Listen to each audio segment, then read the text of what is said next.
Bismillahirrahmanirrahim.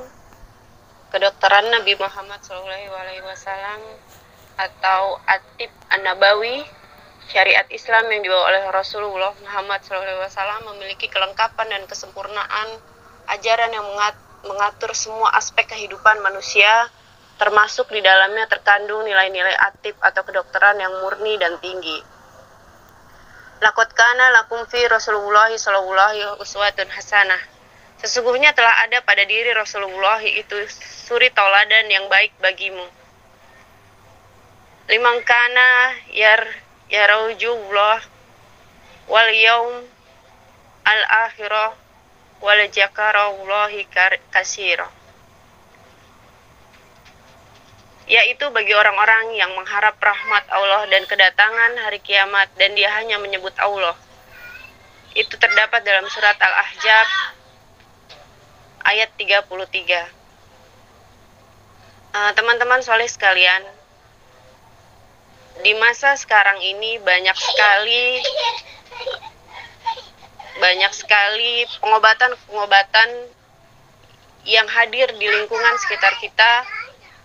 Bagaimana begitu dahsyatnya pengobatan tersebut mewarnai kehidupan di sekitar kita. Kita sebagai muslim yang memang sudah diajarkan bagaimana tingginya akhlakul karimah dari Nabi besar kita Nabi Muhammad SAW, yang dimana tidak ada suri tauladan terbaik di muka bumi ini selain suri tauladan dari beliau. Manusia yang terbaik adalah manusia yang memilih dan dapat memilah mana yang terbaik untuk kita. Sedangkan pengobatan yang Rasul ajarkan adalah berdasarkan atas wahyu Al-Quran dan hadis, yang di situ mengandung alamiah, ilmiah, dan ilahiyah. Tidak bisa kita meninggalkan alamiah, ilmiah, dan ilahiyah. Sehingga pengobatan apapun yang kita lakukan, semuanya merujuk kepada Al-Quran dan hadis.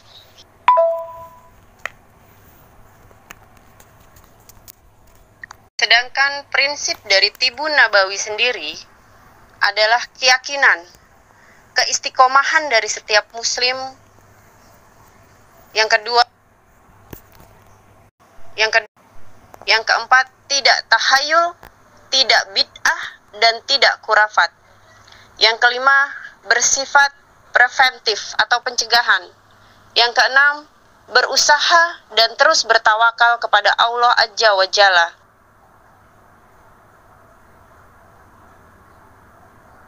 Ini sudah sangat jelas. Yang pertama yaitu keyakinan dari kita sendiri bahwa semua pengobatan yang kita gunakan, pola hidup yang kita gunakan memang diajarkan dalam Al-Quran dan halal dan thayyib. Pastikan apa yang kita konsumsi, apa yang kita lakukan itu adalah hal yang halal dan thayyib. Yang sudah belajar pasti sudah tahu apa bedanya halal dan thayyib.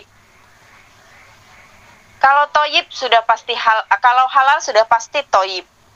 Namun thayyib belum tentu halal. Ya. Banyak contoh yang bisa kita ambil jika kalau halal itu sudah pasti thayyib. Namun kalau thayyib atau baik belum tentu halal.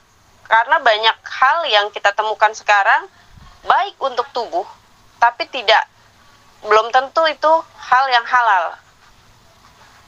Dan kemudian tidak mudorot, tidak mengandung hal-hal syirik, tidak mengandung hal-hal yang menduakan dari keesaan Allah Subhanahu wa Ta'ala.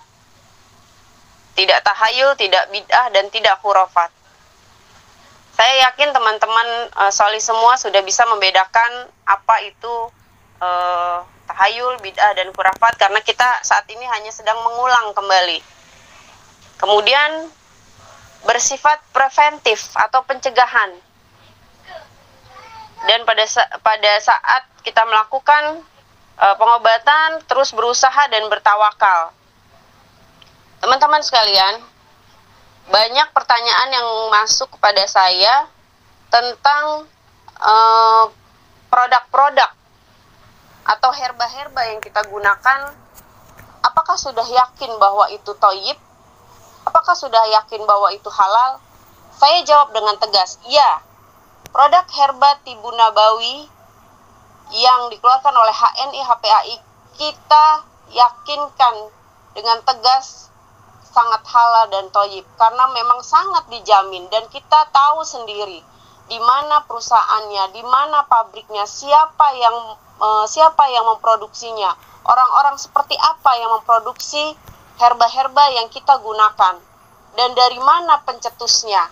Kita sangat yakin, karena memang itu secara terbuka kita, pemakai yang paling rendah sekalipun, pemakai yang hanya agen biasa sekalipun, hanya memakai dan menggunakan manfaatnya herba tersebut pun diizinkan untuk melihat secara langsung bagaimana proses awal herba-herba tersebut diproduksi hingga bisa berada di tangan kita sampai kita gunakan. Ya, jadi kita bisa lihat, kita bisa tahu letak pabriknya, siapa saja orang-orang yang membuatnya, dan bagaimana cara herba-herba tersebut dibuat. Itu sangat subhanallah. Benar-benar saya sangat spesial, saya kagum sekali pada saat saya diizinkan untuk melihat gudangnya, melihat pabriknya sendiri. Pabriknya dekat dengan kita. Ya, suatu saat mudah-mudahan insya Allah dari grup ini ada yang bisa melihat ke pabrik atau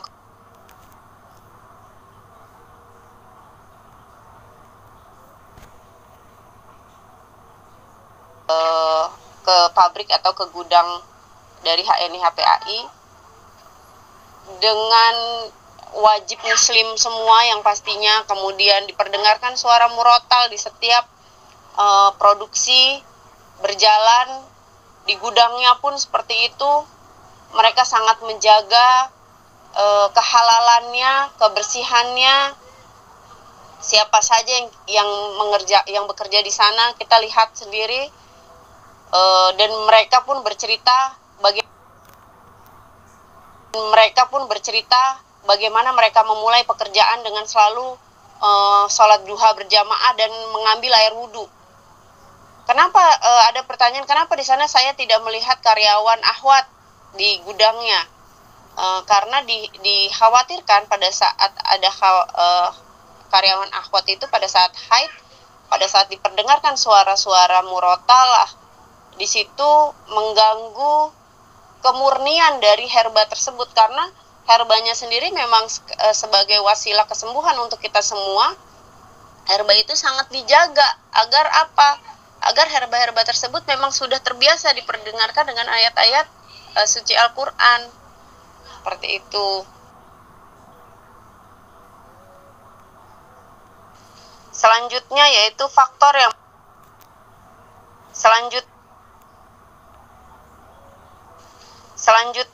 faktor yang mempengaruhi keberhasilan pengobatan. Yang pertama adalah keikhlasan si perawat.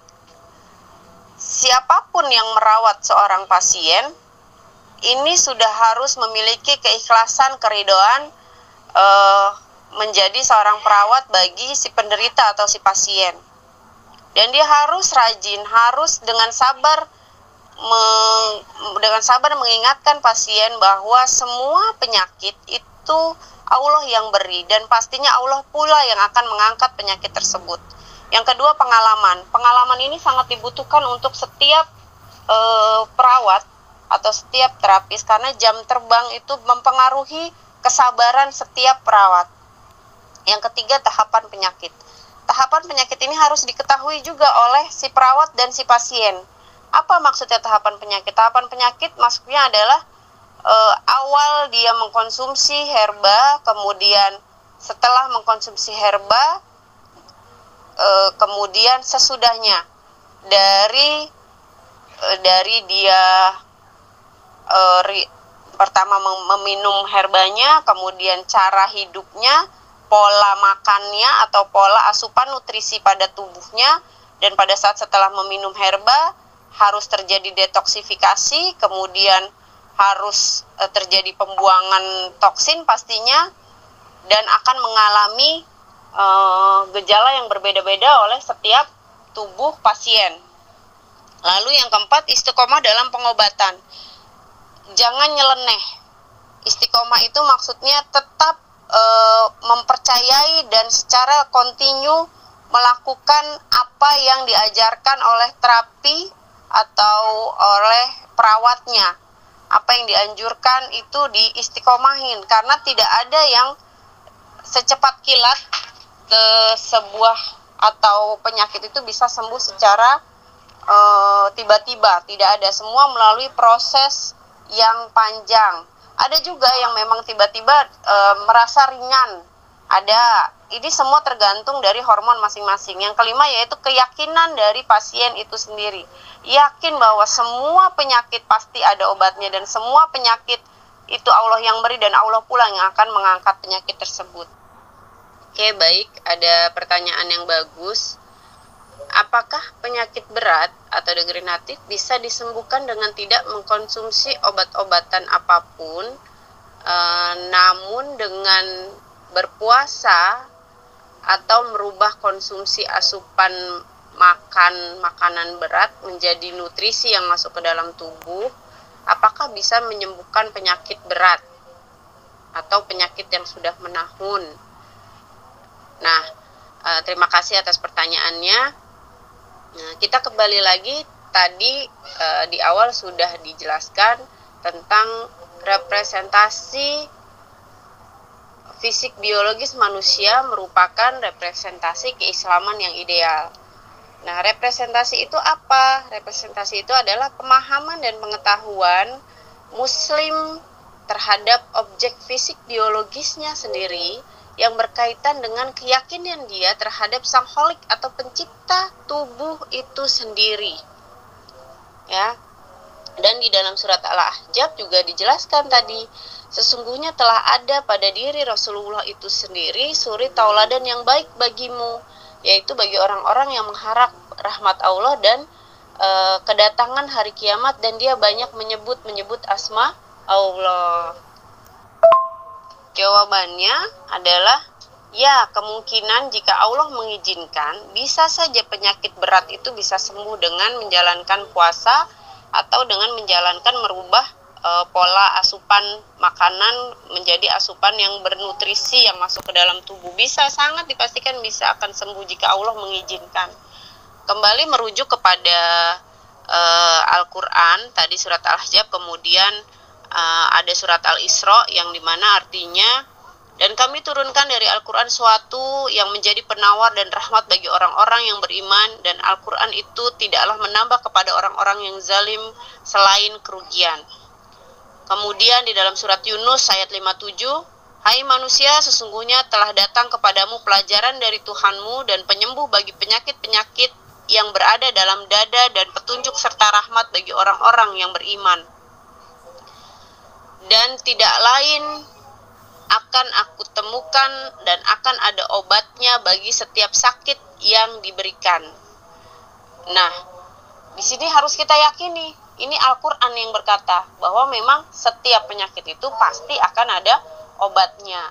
Nah, kembalikan lagi kepada kekuatan fitrah.